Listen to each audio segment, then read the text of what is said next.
কি পরিমাণ দুধ নেওয়া যায় এখানে? তাতে সকালবেলা 4-500 মানুষ যায়। এই জায়গায় দুধ কোন কোন জায়গায় যায়? সবাই ঢাকায় যায়, ছানা তৈরি করে ঢাকায় নেই সব।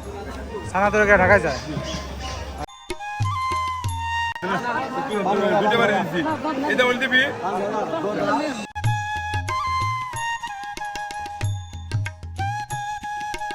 মোটামুটি কত মন দুধ ওঠে প্রতিদিন? 200 থেকে 250 মন। ঠিক আছে, আমার 8 কেজি করে বসি লাগে দিন। 8 কেজি গাবি কটা আপনার? গাবি 3টা।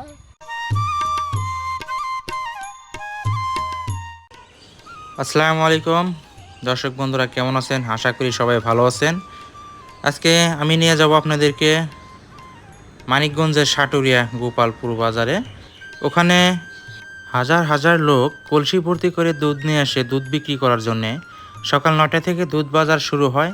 তো যাচ্ছি, তো আপনাদেরকে আজকে ভিডিও চিত্রের মাধ্যমে দেখাবো ওখানকার দুধের বাজার। আমার মোটরসাইকেল নিয়ে আমি অপেক্ষা করতেছি, আরও 3 জন আসতেছে। তো 3 জনের সাথে অবশ্যই দেখা হবে আপনাদের। ভিডিওটি দেখতে থাকুন, ভালো কিছু দেখতে পাবেন। তো এতক্ষণ যাদের অপেক্ষায় ছিলাম তারা অলরেডি এসে গেছে। আধা ঘন্টা পর আসলো তারা। আধা ঘন্টা ধরে বসে আছে এখানে। আমরা পেট্রোল দিতে তাদের হইছে, ওই লোকটা ছিল না, দাঁড়ায়। 2 বাইক নিয়ে আমরা 4 জন রওনা হলাম গোপালপুর বাজারের উদ্দেশ্যে। শীতের আগমন, কুয়াশা রাস্তায়, তো অনেক সেফটি নিয়ে গাড়ি চালাচ্ছি আমরা। তো অনেক সুন্দর রাস্তা দেখে মনে হলো যে এখানে একটু শ্যুট নেওয়া যাক, আপনাদেরকে দেখাই যে শীতের আগমন কীরকম কুয়াশা পড়েছে গ্রামগঞ্জে। এরকম দৃশ্য দেখে আসলে ভালোই লাগে। শীতের কুয়াশার মৌসুমে সকালবেলা বের হওয়ার মজাটাই আলাদা। বাংলাদেশে অনেক জায়গায় দুধ বাজার আছে, কিন্তু গোপালপুর বাজার হচ্ছে ভিন্ন।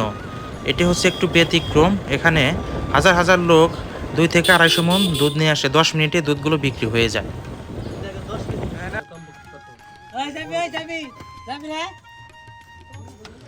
চলতে চলতে 1 ঘন্টার পথ পেরিয়ে চলে আসলাম আমরা সেই গোপালপুরের নদীর খেওয়া ঘাটে এসে নৌকাটি পেলাম। পাওয়ার সাথে সাথেই খেওয়াটি ছেড়ে দিল। আমাদের সাথে অনেকেই এই খেওয়াতে উঠে পড়লো যার যার নিজ গন্তব্যস্থানে যাওয়ার জন্যে। খেওয়াটি ছেড়ে দিল। তো এই খেওয়া থেকেই সবাই একসাথে একত্রিত হয়ে দুধ নিয়ে যায়।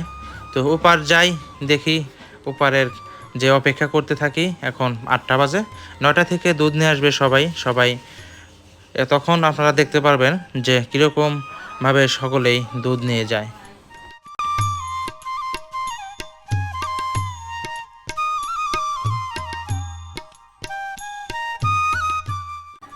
নদীর পাড়ে এসে দেখি এক চাচা একা একাই সে মাছ ধরতেছে। এরকম দৃশ্য দেখে অনেক ভালো লাগলো।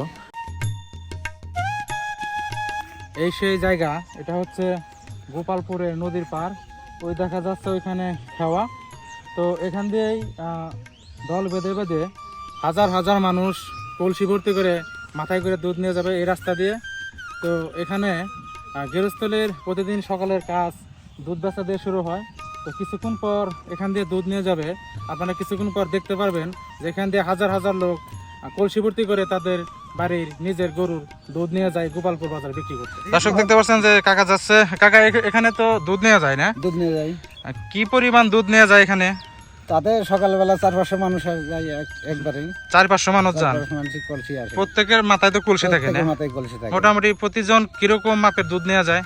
কোনটা আছে 10 কেজি, 15 কেজি, 5 কেজি, 2 কেজি। এরা তো সবাই গৃহস্থ, সবাই গৃহস্থ, নিজের বাড়ি গরু থেকে দুধ নিয়ে আসে সবকিছু। আচ্ছা, ঠিক আছে কাকা, ধন্যবাদ। দর্শক দেখতে পাচ্ছেন যে এই রাস্তা দিয়ে যে দুধ নিয়ে যায়, রাস্তার পাশে হচ্ছে এক ভাই এখানে তামাক চাষ করছে। তো ভাইয়ের সাথে একটু কথা বলে দেখি। ভাই আসসালামু আলাইকুম। ওয়ালাইকুম সালাম। ভাই কি লাগাইছেন এখান দিয়ে এগুলা? তামাকের চারা। তামাকের চারা না? হ্যাঁ। এগুলা কি তামাকের কি বিচি বুনতে হয় নাকি? হ্যাঁ, বিচি বুনতে হয়। ও, তামাক মোটামুটি এগুলা গাছ কতদিন ধরে বড় হবে? এগুলা এখন থেকে আপনার 34 মাস পর্যন্ত থাকবে গাছ। 14 মাস পর্যন্ত না? হ্যাঁ। আচ্ছা, ঠিক আছে ভাই, ধন্যবাদ। দীর্ঘ টাইম অপেক্ষা করার পর আমাদের দেখা মিলল সেই খামারিরা দল বেঁধে বেঁধে সারিবদ্ধভাবে আসছে কলসি ভর্তি দুধ নিয়ে। প্রত্যেকের মাথায় কিন্তু কলসি। কলসি দেখেই বুঝতে পারছেন আপনারা যে কলসির ভিতর কত কেজি করে দুধ আছে। তো কলসির সাইজ দেখেই বোঝা যায় যে এখানে 15 থেকে 20 কেজি করে প্রত্যেকের মাথায় দুধ আছে। তো সারিবদ্ধভাবে যেভাবে যাচ্ছে ওনারা, এটা হচ্ছে একটি খেওয়া থেকে এরকম 3-4 খেওয়া এরকমভাবে দল বেঁধে দুধ নিয়ে যায় এই এক রাস্তা দিয়ে। এরকম আরও 3-4টি রাস্তা আছে যে ওই গোপালপুর বাজারে দুধ নিয়ে যায়। তো এই খাওয়াতে মোটামুটি 1-150 লোক নিয়ে যাচ্ছে কলসি ভর্তি করে দুধ। তো বাজারে নিয়ে যাব আপনাদের দেখানোর জন্যে যে বাজারে শত শত লিটার দুধ ওখানে বিক্রি হচ্ছে। অবাক কাণ্ড হচ্ছে যে 10 থেকে 15 মিনিটের মধ্যেই দুধ বিক্রি করা শেষ হয়ে যায়। 9টা থেকে বাজার শুরু, 9:30টার মধ্যে দুধ বাজার শেষ। এমন দৃশ্য হয়তো বাংলাদেশে আর কোথাও দেখা যাবে না। শুধু এরকম সারিবদ্ধভাবে দুধ নিয়ে যায় এই শুধু গোপালপুরেই এরকম দৃশ্য দেখা মিলে।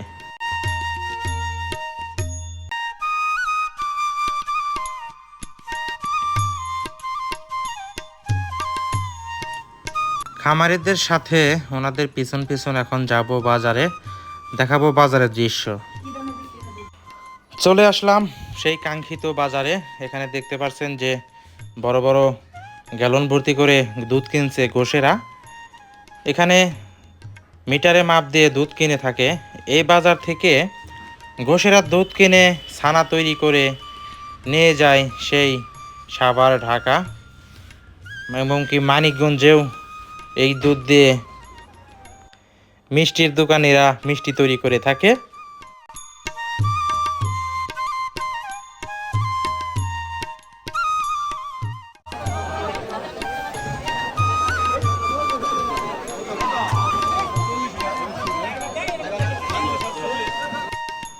দর্শক দেখতে পাচ্ছেন যে বাজারে বেচাকিনি কীরকম ভিড়।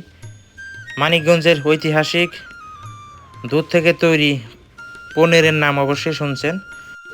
সেই পনির কিন্তু তৈরি হয় এই গোপালপুর বাজারের দুধ থেকে। এখানে নানান জায়গায় থেকে ঘোষেরা এসে দুধ কিনে নেয়। প্রতি কেজি দুধ 70 থেকে 80 টাকা দুধের প্রকারভেদ বুঝে বেচাকিনি হয়ে থাকে।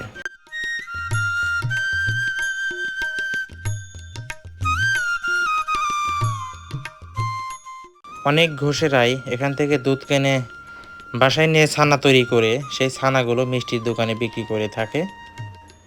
আবার অনেকেই দুধ নিয়ে নিজেরাই মিষ্টি তৈরি করে, অনেকেই পনির তৈরি করে, অনেকেই ঘি মাখন তৈরি করে থাকে। যার যার নিজ ব্যবসা, এখান থেকেই দুধ কিনে তার ব্যবসা চালায়।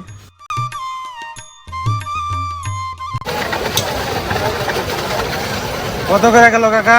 60 60। 60 কয় কেজি আনছিলেন? 20 কেজি। 20 কেজি 60 টাকা ধরে।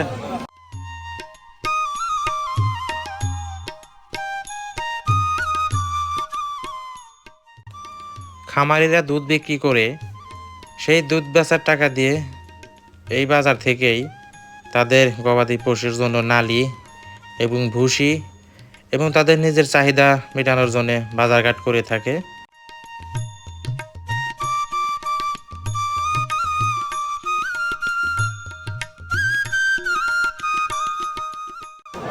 ভাই রে কি করে না দুটো বাড়ি দিচ্ছি, এটা বলে দিবি।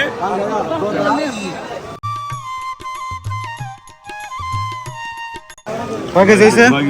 9 কেজি 200। কত করে গেল ভাই? 65। ভাই এটা তো গোপালপুর বাজার না? মোটামুটি কত মন দুধ ওঠে প্রতিদিন? 200 থেকে 250 মন। এই জায়গায় দুধ কোন কোন জায়গায় যায়? সব ভাই ঢাকায় যায়, ছানা তৈরি করে ঢাকায় নেই সব। ছানা তৈরি করে ঢাকায় যায়, মানে এটা গোপালপুর বাজার। দর্শক দেখতে পাচ্ছেন যে এটা গোপালপুর বাজার। এখানে প্রতিদিন 120 মন থেকে প্রায় 200 মন দুধ ওঠে। এখানকার দুধ ঢাকা শহরে মানিকগঞ্জ থেকে শুরু করে মানিকগঞ্জ, সাভার, ঢাকায় ছানা তৈরি করে ওখানে বিক্রি করে থাকে। বাজারে গেছিলেন না? দুধ বেচলেন? কত কেজি হয়েছিল আজকে? 5 কেজি দুধ হয়েছে। 5 কেজি। কত করে বেচলেন? 80 টাকা বেশি। কি কিনলেন দুধ বেচে? দুধ বেচা ভুসি, তারপরে ওই পানি লাউ কিনলাম। গরুর জন্য ভুসি কিনলেন? হ্যাঁ। গরুর খাবার। লাউ কিনলেন? লাউটা একটু দেখে উঁচু করে দেখেন। ওরে সেই লাউ কত নিছে কাকা? লাউ 20 টাকা দিছে। 20 টাকা নিছে। দুধ কত করে বিক্রি করলেন আজ? দুধ বেশি 80 টাকা করে। 80 টাকা না? 5 টাকা বেটা। আমার 8 কেজি করে বসি লাগে দিন। 8 কেজি। গাবি কয়টা আপনার? গাবি 3টা। গাবি 3টা। 3টা কি দুধ দেয়? না 3টা এখন 2টা বন্ধ আছে, একটা চালু আছে। গাব আছে। কত লিটার করে দুধ আনেন? এই আজ 5 লিটার আছে। আচ্ছা, মোটামুটি এই গোপালপুর হাটে প্রতিদিন কত লিটার দুধ উঠে, কত মন? মোটামুটি 300 350 মন দুধ ওঠে। 300 350 মন প্রতিনিয়ত দুধ উঠে না? প্রতিদিন ওঠে। এটা কি যার যার গৃহস্থ, যার সবাই তো গৃহস্থ বাড়ি নিজে নিজে গৃহস্থর বাড়ি থেকে দুধ নিয়ে আসে, ব্যাপারটা সব কিনে নিয়ে চলে যায়। বিক্রি করার জন্য শুধু গৃহস্থরে আসে? হ্যাঁ, গৃহস্থরা। আর ব্যাপারীরা কিনে নেয় আবার? ব্যাপারটা কিনে নিয়ে ছানা করে ওটা বেচে। এটা আচ্ছা, ঠিক আছে। বন্ধুরা দেখতে পারলেন যে খামারি চাচা দুধ বিক্রি করে তার গাভীর জন্য ভুসি কিনে নিয়ে যাচ্ছে এবং তার নিজের পরিবারের সবার খাবারের জন্য লাউ কিনে নিয়ে যাচ্ছে। তো এভাবেই প্রতিদিন খামারিরা দুধ বিক্রি করে থাকে। ভিডিওটি দেখার জন্য সকলকে ধন্যবাদ। আল্লাহ হাফেজ।